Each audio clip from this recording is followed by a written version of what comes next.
Welcome to Wizards of the Tower.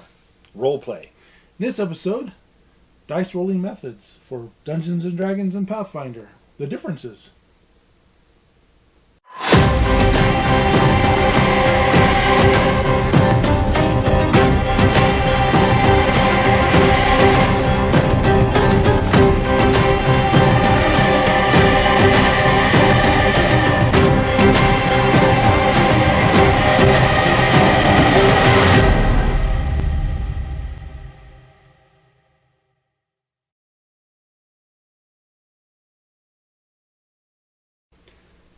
Welcome to Wizards of the Tower. Roleplay. In this episode, we're going to be talking about dice rolling methods for character creation from Dungeons & Dragons 1st through 5th and Pathfinder 1st and 2nd edition, and all the different methods that there are for creating characters. Cool. And how they've kind of changed. So, first of all, we're going to start off with Method 1, which this is per the Player's Handbook, which for 1st edition. And the first method that they suggested was 4d6, toss out the lowest 6, and then arrange in your abilities of strength, intelligence, wisdom, dex, con, and charisma. That's how the order of the abilities were listed in the original book. Now we've gone from strength, dex, con, intelligence, wisdom, charisma. Right. So based upon that, you can actually come up with a fairly decent character. And in 1st edition, there were specific abilities that you had to have for certain characters. So if you wanted to be a paladin, you had to have, I believe it was a 17 charisma, and you had to have a certain strength, and you had to have a certain wisdom. Mm-hmm. So it was not easy to come up with a character. And a ranger was even harder, because you had to have a certain dex, a certain con, a certain wisdom. Yeah, I can see that. It made it really tough to come up with these characters. So coming up with a paladin character was pretty rare. Okay. And even a ranger was hard to do. And if you were going to play a half orc and you wanted to be, some ability scores could only go to a certain, like you couldn't have anything higher than like a 15 or something. Wow. So it made it tougher, to come up with what you were going to be. So it was easier to come up with your cleric, your rogue, your fighter, and your wizard. But your wizard need to have X amount of intelligence to be able to cast spells. And of course, this is all in 1st edition. This is all 1st edition. Okay. Yeah, and 2nd edition. Okay. Second edition. Second edition. Second edition was the same way, I believe. Okay. Method 2 is 3d6 12 times, taking the highest 6 abilities, and keeping them in order. So if you had a 13 in your strength and that was your highest, you'd put 13 as your strength. And if 12 was your highest in intelligence, you'd take 12. And if whatever. So you take the highest one in each one of those 12 categories and arrange that into, or put those in order of your ability. Once again, strength, intelligence, wisdom, dex, con, and then charisma. Okay. So it made it a little bit easier to come up with the kind of character that you might want to play. Okay, yeah. Now, in 1st and even in 2nd edition, you didn't say, well, I'm going to play a paladin and roll the dice. Unlike games nowadays, it's like, I'm going to play a paladin and you roll the dice and you're a paladin. In 1st and 2nd edition, you had to have specific skills to be a paladin. Okay. You had to have certain ability scores. So it made it tougher. Yeah, Made them rare. I can see that, yeah. Method 3 was 3d6 6 times, and then taking them into the abilities. Very similar to 2, but less options. And 4th was 3d6 in order. So that method actually originated in the J. Eric Holmes, because I added that as a 4th method because it wasn't listed in the Player's Handbook, but it was listed in the J. Eric Holmes version of the basic set, which came out before the Player's Handbook or the Dungeon Master's Guide. And a lot of these I pulled up from the Dungeon Master's Guide based upon that. Okay. So 3d6 in order, you imagine how hard that would be to come up with a character that had a 17 charisma to be a paladin. It'd be hard. I actually had a guy once, and this is where Session Zero is coming great, of rolling characters in front of everybody, is he claimed to roll 3d6s 6 times and got an 18 every time. Mm. So, having a score of 18 in all 6 abilities is kind of fishy. The Very odds of that are pretty low. Pretty slim. Yeah. And it could happen, but the odds of it happening are very slim. Yeah. In 2nd edition, once again, it was the 3d6 in order. Mm-hmm. In method 2 was 3d6 2 times, keep the best. So, whichever you had, in your abilities, so you keep them in order. Then there was the 3d6 arrange in whatever order. So that makes it a little bit easier to come up with the character class that you wanted. Okay. In method 4 was 3d6 2 times, and then take the best and arrange as you wanted. Okay. Method 5 was they started getting into the 4d6, drop the lowest and arrange as you wanted. Now, that method tends to be a pretty popular method. Okay. I don't know if you remember how we used to do it. It was very similar. Yeah. With 3rd edition and 3.5, Yeah. where we actually did a method of 4d6 rolling 8 times, tossing out the lowest in the 4, and then arranging the 8 how you wanted them. You can come up with a really good character that way. Okay. Very, very powerful characters, and in some respects, that actually makes too powerful of characters. But it makes for very heroic characters. Yeah. And doing random dice rolls to me is and we'll get into that. Yeah. Okay, so we talk about different kinds of dice rolls, right? Okay. So these 6-sided dice that I have here, I have 6 of them. I have six Right. 6-sided dice, but there's only 4 in my hand. Okay.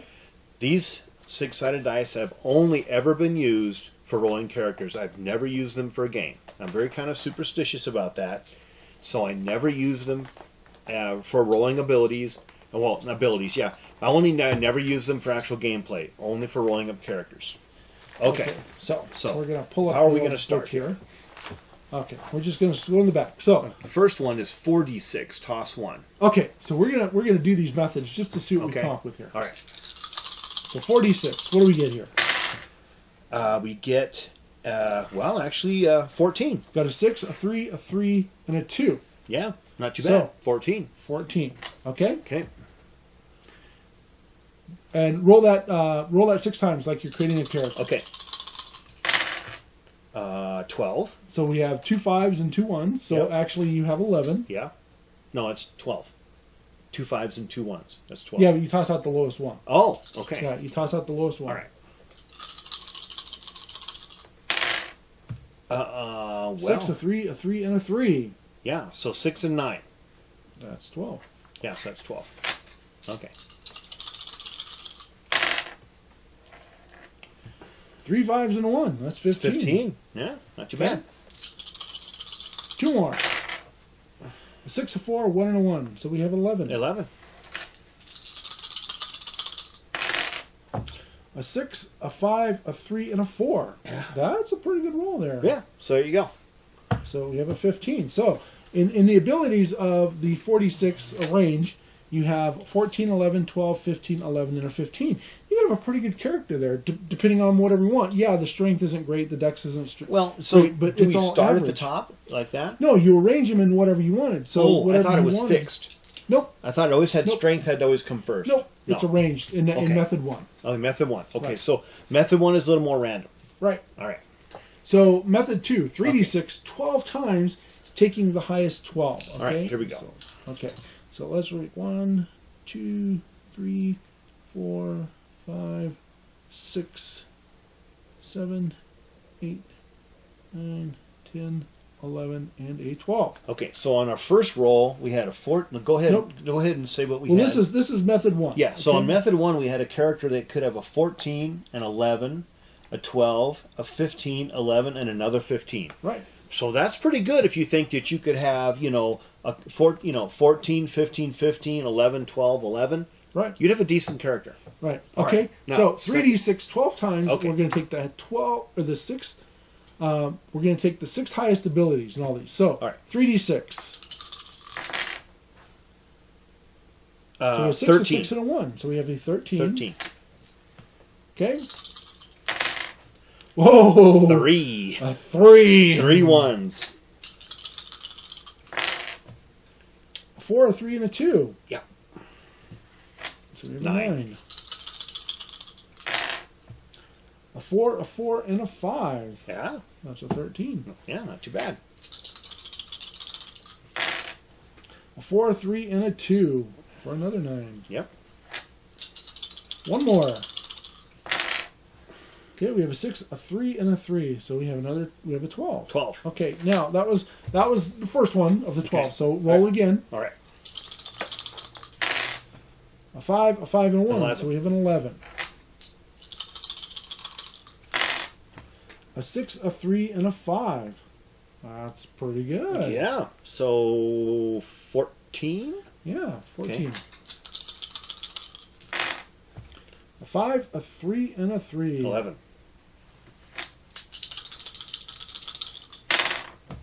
Ooh, Look at that, a 17. A 6, a 6, and a 5. That's a 17. Yeah. A 3, a 3, and a 1. A 7. 7. Okay.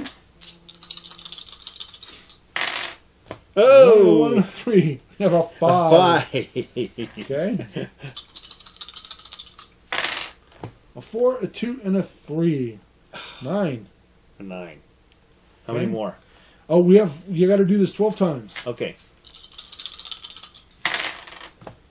There's a good one. Yeah. There's a 15. 15. Okay. Oh, another 5. Oh. Okay. That's an 8. An 8. A 5, a 2, and a 1. How come we have to do so many? Because and then what you do is you take the highest Oh my number. God, we don't have to do that. So we'll just do it 6 times, like method 3. All right. Okay. 2 more times. Sit in a roll all day. A 5, a 3, and 10. a 2. One more. Okay. A 10. Okay. So we'll shorten it there on that. Okay. But just based upon that, your Oh. best in strength would be a 13. Yeah. Your intelligence would be a 15. Yep. Your wisdom would be an 11. Yeah. Your dexterity would be a 17. Yep.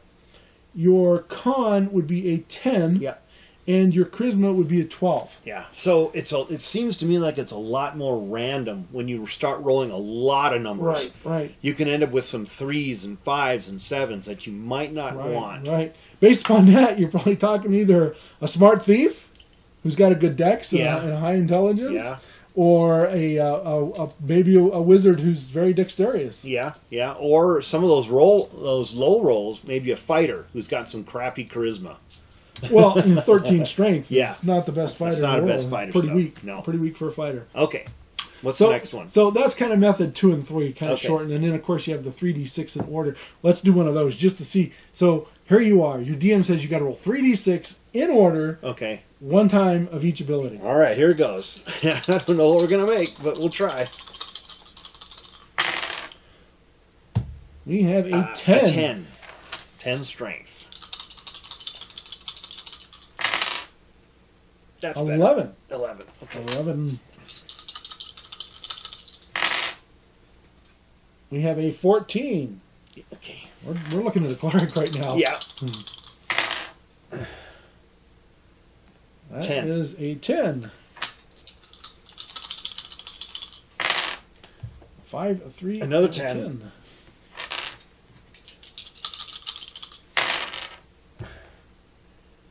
12.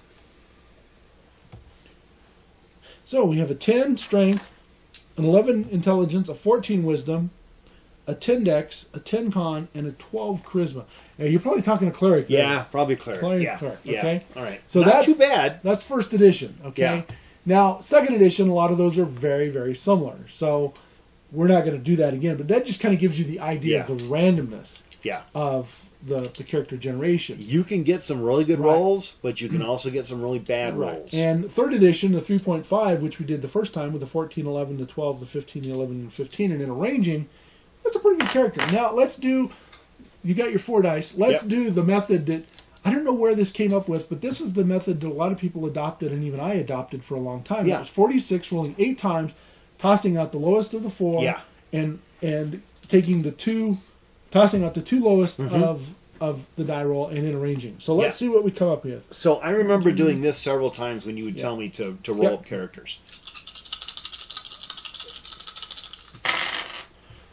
Ooh, 3, 2, 3, and 1. That's not good. We'll drop that, and that's essentially an 8. There we 6, go. 6, 1, and 3. 15. 15. That's better.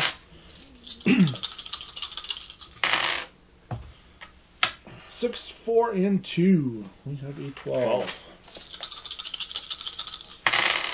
We have a 5, a 4, and a 2. So 11. Okay? So far I can see which ones are being tossed. A 5, a 4, and a 2. 11 again. I've got these dice are getting worn out.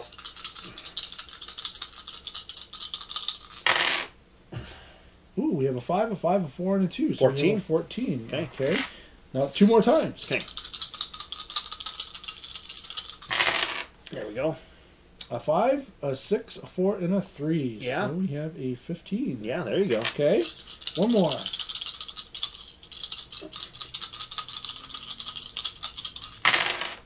We have a 6, a 4, a 3, and a 2. So we have a 13. So based upon that, of an 8, a 15, a 12, 11, 11, 14, 15, and 13, you would toss out your 8, you would toss out your 11, Yeah. and then you would arrange your character abilities whatever you wanted. So 15, you have 2 15s. Yeah, 15, a 12, an 11, a 14, a 15, and a 13. That's a pretty above average character. Yeah, really. yeah, that's really good. I mean, considering that you do get bonus points when you create your character, depending, they'll give you bonus score Depending upon your race. depending on your race. So some people get it to magic or to strength, to dex, whatever. Well, so based upon if you are, let's say you're a human, you get your +2 to whatever ability Yeah, you want. yeah. And then half elf would get -1 here and plus, Yeah. +1 there. Yeah. And so depending upon what you have. Yeah. Now, reminded you, that's the 3.5 way of doing it. Now, when it came to 4th edition started off with, there were a couple of different methods. First of all, you took the ability scores, everybody would have a 16, a 14, a 13, a 12, 11, and a 10. You would add your racial modifiers. Right. Well, you would arrange them what you wanted and then Yeah. add your racial modifiers. Right. So you would have some low scores in there and some possibly high scores. So Sure. at best, you're probably Sure. going to have an 18, and then maybe a 15, and then everything else is going to be kind of low. Yep. Then there was the method of you had the points of 8, 10, 10, 10, 10, 10, so 8 and then 5 10s. Add your racial or spend 22 points Yeah. that Point by. you added into your ability. So if you had an 8, or if you had a 10 and you wanted to take it to a 9, you would -1. Yeah. And then if you had a 10, it would take you 2 point, or it would take you 2 points to get to an 8, or take you 1 point to get to a 9. Is Right. what it was. Right. 2 points to get to an 8, 1 point to get to 11, 12, 2 points to get to 12, 3 more points to get to 13, 5 to get to 15, Yeah. 7 for 15, 9 for 16, 12 for 17, and 22 for an 18. Yeah. So there was a lot of points there. Point buy is tough. You can create a decent character in point buy, but it levels everybody out so that you don't have like really exceptional characters. Right. And that's good because it can be a really good focus on preventing metagaming. Right. And then the third method they had in 4th edition was 46, drop the lowest, and range, which, once again, we can see that you can create a fairly decent character Sure. based upon that. Yeah, there you go. Then we move into 5th edition version. Okay, now, 5th edition had multiple methods of doing it. So you had the 46 dropping the low. You have, which is, we've hit upon that one. Sure, yeah.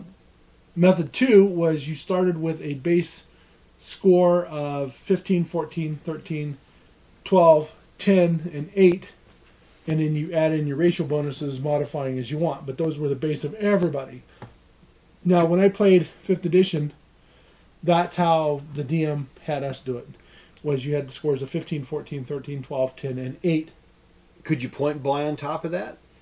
You couldn't point buy on top of that. Oh, okay. So those were your base scores, and then Okay. you added in based upon your racial modifiers. Okay. Where I was a dwarf, I would get bonuses for I don't know what the bonuses were. Strength or con, one of the two. Yeah, Yeah. and minuses for another thing. Yeah, So yeah. my dwarf wasn't that great because, and I was playing a thief, and I think he actually created my character, and my dwarven thief was not very good, and I would have put the dex as the highest ability. You'd think so for a And thief. he didn't do that. Nah. So kind of ruined, having your DM create your character saying, well, I want to play a dwarf rogue, and saying, okay, here's your character. And it was like, man, I would have arranged these ability scores a whole lot different. Yeah. Yeah. So, I didn't like that method. And I think Gotcha. that kind of turned me off to some 5e. Yeah. Probably different DM would be different. And I don't see a problem with having ability scores like that as long as you get to put in your modifiers the way you want them and scores the way you want them. Sure. Sure. So, it's your character.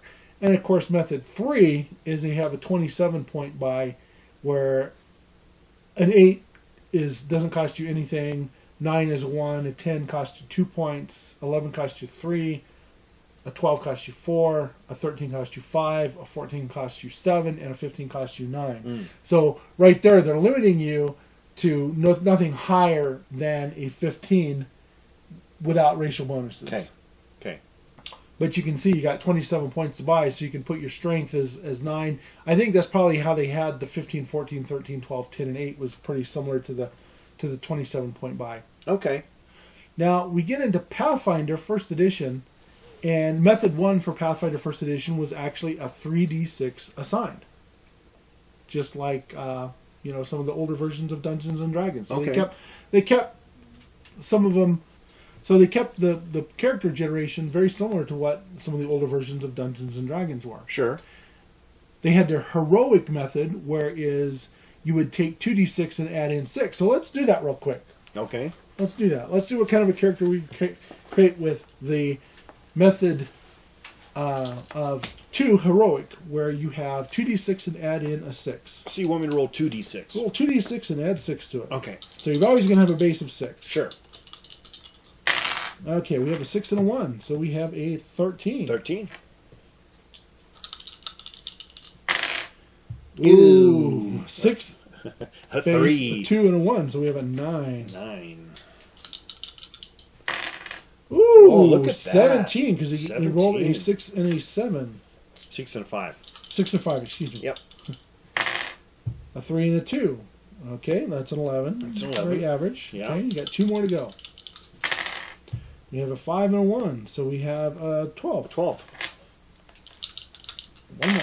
Oh, look at that. Ooh, a 6 and a 5. Yeah. Another 17. 17. Wow, what a character. 13, 9, 17, 11, 12, and 7. That's a pretty decent That's character. a good character. That's a right fairly there. good character. Yeah. Now, I would see people in a lot of games take that 9 and put it as a charisma, and then try to role play as their character's a talker. Yeah, I We've would seen probably, that many a times. Yeah, I would probably try to do that a little bit differently, but Yeah. what you've got there, 2 17s, strength and dex maybe, or strength and If you wanna con, go to the or fighter. dex and con. Or You got 13, con, 13 probably for your int, 12 for wisdom, depending on what you want. depending on what you wanted to do. The 9, 9 is your throwaway. yeah, whatever you're that's a gonna throwaway. play, Whatever you're not really going to utilize would Yeah. be 9. So that was method 2, the Yeah. heroic method Yeah. in Pathfinder. Which actually that's a pretty good method. You can That's get not a a pretty bad good method. stuff out of that, Right. yeah. Method 3 for Pathfinder was a pool. So you had 24 d6. You could roll a minimum of 3 dice per the ability, and you could arrange them as... So not arrange them, but you pick the ability score. So Okay. let's say, and you start off with your strength, your Yeah. dex, your con, your int, your wisdom, and your charisma. Okay. A pool of 24. So you got 24 dice that you can roll. Yeah.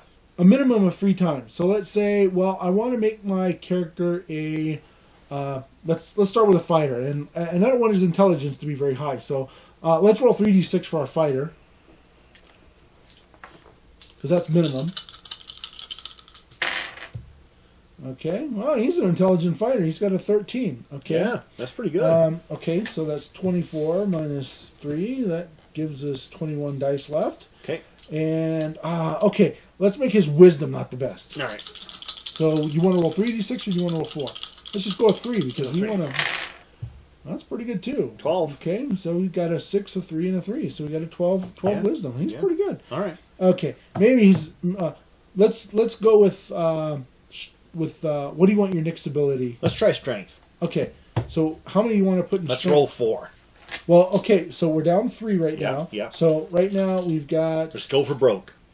Well, you can roll more than that. I'll roll 4. Let's see here.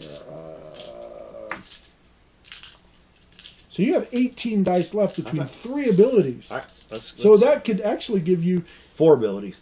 no charisma, dex, and strength. Oh, charisma, yes. Yeah. So 4 abilities. So yeah, so that is an average of 4 dice. Let's do 1. Let's do 4 for 1. Okay, All right. which one do you want to do that? Or Let's you could do a 3, and then you could really go for broke on the strength. Let's go for strength right now. All right. 4 dice. 6, a 4, and a 2. Ooh. Okay, so he's 12. He's not the strongest 13. fighter. Okay, so you just rolled 4 dice All there. right, so we got 3 more abilities to go, and how many dice yet? You 14. have 14 dice to go. So 3. Yeah, let's do 3 for these guys yet. Okay. Oh. Okay, was that for dex or con or charisma? Charisma. Okay. 9. That's a 9. Okay. All right. Oh, 4. Oh, 4 for. Okay. It can't be his con. It's got to be something else. Okay. So you now have 7 dice left that you can roll for his dex. I'm not going to roll 7 dice. I'm going to re-roll 1. Can I do that? Because I got 7 dice. Can I re-roll 1? Well, the way it states is you actually do 12, the 24, and then you pick. So you should have. You wouldn't want to re-roll. I mean, you could re-roll and then sacrifice. I'm going to re-roll. Okay. So what are you going to do? Strength? Yeah.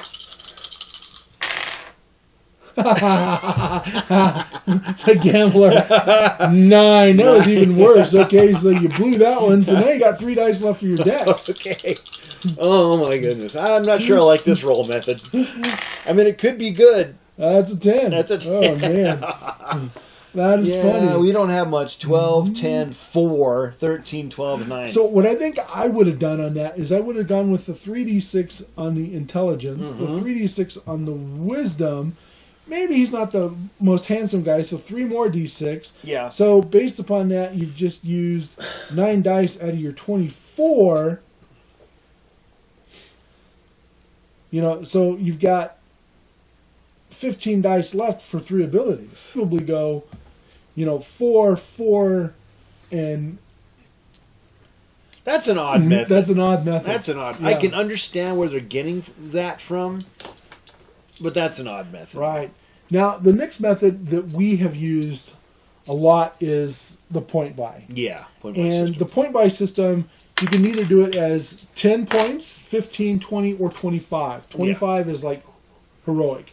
Yeah. And you start with a base in all your abilities of 10. Now, if you wanted to take an ability down to a 7, it costs you -4. Yeah. So, therefore, you would add 4 points to what ability Yeah. and take that ability down to a 7. You really don't want to have abilities below 10. No. Because it kind of makes you really 9 is handicapped. 9 is kind of the... Yeah, really it my makes you limit. kind of handicapped. Because Yeah. 10 is average. You don't want to have a below average ability because you risk not being able to function in society. Right. 8 point, but 8, if you want to take an ability to an 8 from a 10, costs you -2, so you'd add 2 points on. Yeah. A 9 would take you -1. A 10 doesn't cost you anything to keep it. An 11 gives you 1 point. 12 costs you 2 points. 13 costs you 3 points. 14 is 5. 15 is 7. 16 is 10. 17 is 13 points. And an 18 is 17 points. Oh my goodness. So Yeah. you really limit people getting their 18s, Yeah. 18 ability scores, and they have to rely upon the racial or heritage bonus Yeah. Yeah. to bump those abilities up. And if it's a 10-point buy, boy, that really limits you on your character abilities. Well, I mean, you could create more equitable characters, though. So you don't have someone just jump into metagaming. And we've had people metagaming before. Right. And it's hard. It's hard to deal with that. It really is. Right. When they're trying to run the game. Now, Pathfinder 2nd Edition has a totally different way of generating your ability scores. Now, you can do the 46 and assign and then apply your ancestry. Ancestry meaning race. Yeah. Okay? Your but bonuses. then you don't add in everything else for all the other modifiers, which we'll talk about here. So Okay. in Pathfinder 2, you start off with everything as a base of 10. Okay. You then add your ancestry bonus, Okay. whether you're human, elf, dwarf, or whatever. Sure. You add that into one of your abilities, into the ability I think that it picks, or whatever you want it to add it to. Whichever one you want to make, like, Dex or, Right. Int. It's not specific in Pathfinder 2 that you have to add it to this ability or this ability or this ability. You get to add it into whatever you want. Okay. Then you get to add in for your background. Okay. You get 2 points to add in. All right. Yeah. Your class, you then add in one more to your most important ability. Okay, sure. And then each ability, you add 2 points unless it's an 18 already. Then you add only 1. Okay. And at first level, you never have any ability that's higher than an 18. Okay. So in that respects, it's a very interesting method of generating characters. The base way of doing it is a lot more standardized, and you're not rolling all the dice to create the characters. It's not so character driven. It's more who are you, your background, and everything else. So it's a very interesting way of doing it. Yeah, I can see that being, because basically what it is they're trying for you to create a more character-driven experience. Right. You create a wizard and you create a really good wizard. Right. Instead of one that has a bunch of handicaps. Right. Yeah. So you get a lot Exactly. of So get a you lot of kinda- bonuses to it. Right. You create the character that you want. Yeah. And how you want. And that kind of goes with the accessibility of these later versions of the games, where the first versions, a lot of times, you had to make do with what you had. If you had a fighter with a 10 strength, that was what you had to make do with. It made characters a lot more vulnerable. Yeah. And now, so what they're trying to do is make these later versions of the game, people playing them, a lot more fun and also a lot more accessible, so they don't feel like they're getting kicked in the stomach every time they're trying to play their character. Yeah. And, as a DM, if my player came in with a character that was just horribly bad, I would say, well, let's re-roll a new one. Yeah. Because I don't want my characters to have to deal with a bad character that they're just not going to have fun playing, that's just bad. Now, that's one thing if you wanted to come in and play a faulty character. That's different. But that's your choice, and, you made that decision to do so. Yeah. Now, of all the methods that we've talked about and that we've used in our experiences, what is your favorite method? I still like the old basic roll 4 8 times, drop 2, drop 1. Okay. And that, that's actually probably one of my favorite methods. Yeah. My only problem with that is we've always done it outside of session 0, and people have come in with scores that are just, I've got 3 18s, and it's like, whoa. I've never rolled 3 18s, but there was one character I created where I had 2 17s. So that can happen. But what I like about it is the random ability to create better characters. Yeah. You are very heroic. Yeah. You have a chance to create some really good characters, and you can drop bad rolls. Yeah. Because you saw before when we were rolling, I rolled a 3, I rolled a 5, I rolled a 7. Those kind of rolls will kill you. Where are you gonna put that? Your strength, your dex, your con? What is it if your con drops below a certain point, you become almost non-functional. Yeah. And then there's one, if your int becomes below, you become like a mental incompetent. So you don't want that kind of stuff. No one's going to want you in their party if you're like a mental incompetent. Now there are exceptions to that rule. There are game systems like old school essentials and dungeon crawl rules. The OSRs and things like that. That you roll 3d6 and you do it like that. The old J. Eric Holmes version that I had. Coming up with a character that was fantastical was hard. Yeah. And coming up with a paladin. There was a young gentleman I knew that always played a paladin. And it's like, how are you generating rules like this all the time? Where you have to have a 17 charisma and a 13 wisdom and X constitution and X strength. How are you doing that? Because it's not easy, because you can't arrange. Now, if you're arranging, then it's a little simpler to come across. That's better if you're arranging. Now, what's your favorite? So, I actually have two favorites. So when it comes to the dice rolling, I like the 4d6. Okay. My only complaint is you come up with characters sometimes who are too powerful, who just walk through the creatures Yeah. too easy, okay? Yeah, I got you. There. And generally, a lot of times now, what I've been doing as a DM in my games is we do the 25-point buy. Okay. And then you still have a fairly powerful character Yeah. who can really stand up to the monsters. Yeah. So typically when I do that, I up the monsters, the challenge rating a little bit higher because I know my characters can handle them. Sure. But yet they can get killed. We've seen that. Oh, yeah. It can happen. They can die. And I'm not out to kill them. We've talked about that in previous ones. I'm out to have my players have a good time and have some laughs and have an adventure and let's be the Dungeons and Dragons movie or let's be the Lord of the Rings movie and not have everybody die. There is that chance, but I don't want everyone to to walk out in death. I want that threat to be there, but I don't want it to be all the time.